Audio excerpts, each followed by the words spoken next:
daa'ima na jalaa dhukkuba harka cabdeerti. Harka cabeera. Meerra isheen daa'imni jirti? Ishiin amma aggaxaamii daa'ima wayii qabeedhanii qabsiisanii na biraa hafte. Ashee harka cabdeetu daa'ima immoo qaba? Daa'ima qabeedhanii warrumti mana kiraa keessa jiru daa'ima qabennaan ani walitti buunaa laate dheetan baqqaatee gannan deeman jedheeni. Eshi. Sa'aatii boodan deemaa baqqaati deeminaan jette. Eshi. Kanattan dhufeanii dhugaadha. Ani mucaa wayiititu na fide achi dhaqee tooyi. Dhufeetis hin beeku torban maarraatan dhufe. Tokko tanima torba irraa dhuftanas? Torban maarraatan dhufe. Dhuguma harmi koo na dhukkubaa bakka bootanii madhus hin beeku har'as na dhukkuba waan jedhe boota hojiiti. Akkasumatti sobdee milkiitame waan ta'ee dudubbattee galtaatii naan jedhe na ifatu. Obsuma godheen takka dudda koo na kutaa takka waan na wallaalchisa bakka jilbi kunoo natti ga'e danda'ee dhaabbachuun hin danda'u. Oduman hojjedhu boota hojii sanitti silan isaan nan argineef nan ta'a.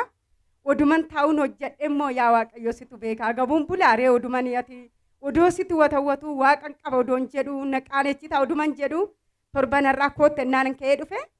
Dhuguma luka kiyyaas fayyee arma kiyyaas isaan hoggaa dibata onnoo jedhanii nu dibani. Yeroon tooraan kadhu dibata ishii? Achi maalii arma agarsiifachuun maadde hin jira harkuma isaaniitiin darbee hojjetedhan. Zayituma sanan kana akkanatti lachuu dibadhe. Armi maal isin taatu? Armi kiyya baay'ee na dhukkuba na nyaata keessatti.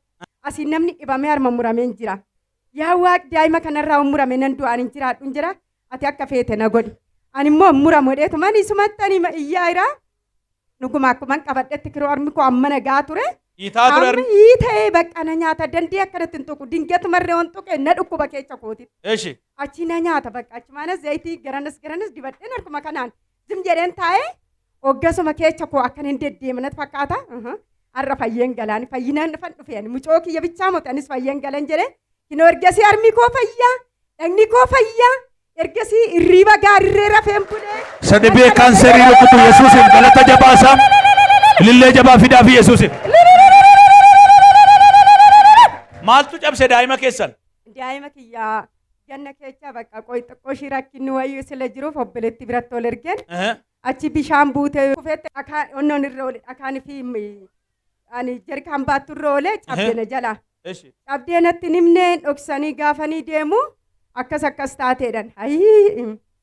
Anirree naaf darbiteedheen ol ergee yaa Waaqayyo kana natti fidde. Ani gaafa hojjaa duraa kufeen torban ani kufetti ishiinis kuftee cabde. Waaqayyo nu eega bakka ifayyitaatis jedheen ogeecha geechan ogeechi sun sirrii odoonii dhingara hidhanii ogeecha torban geechee. Omaa fayyina dhabde. Waaqayyo maaloo atumti keessa naa oole kan kunishii an ba'ee urfattafe deebisee amma qad godheen naannoo jedhe ergasii nagaa ishii toomaan jettu amma akkanattu ammachuu qabde daa'ima sanis duraan akkanatti. Daa'ima baachuu qabdi. Ililcha galateeffadhaaf Waaqayyo. Eebbifamaa isin eebbisu. Torbaan darbee keessa baay'ee na dhukkubee ture. Dhaabbachuu hin danda'u ture. Dhaabbachuu hin dandeessu? Qeekoo keessan xaxxarageetaniin namaan xaxxarageeggatu wayiin waa arge. Lafee wayii waan hin taane argeetaniin gubee. Achumaanis sodaadha yeroo sanarraa kaasee dhaabbachuu hin danda'u dadhabbiidhuma midhaan nyaachuu hin danda'u garaanis na ciniina baay'een asiyyuu dhufee dhaabbadhanayaan dhaabbachuu hin danda'u. Dhaabbachuu hin dandeessu? Hojii akkas hin danda'u ture. Innaa halkan lama immoo guyyaa lama toorra fiinan bulee ture as dhufee naa kadhatanii. Afur hamaatu narraa rukutamee. Kadhannaa tooraa irratti? Eeshi. Achumaan idda si fayyaa kooti. Nagaa keetti ergasii dhaabbachuu hin dandeessa? Galateeffadhaaf Waaqayyoon.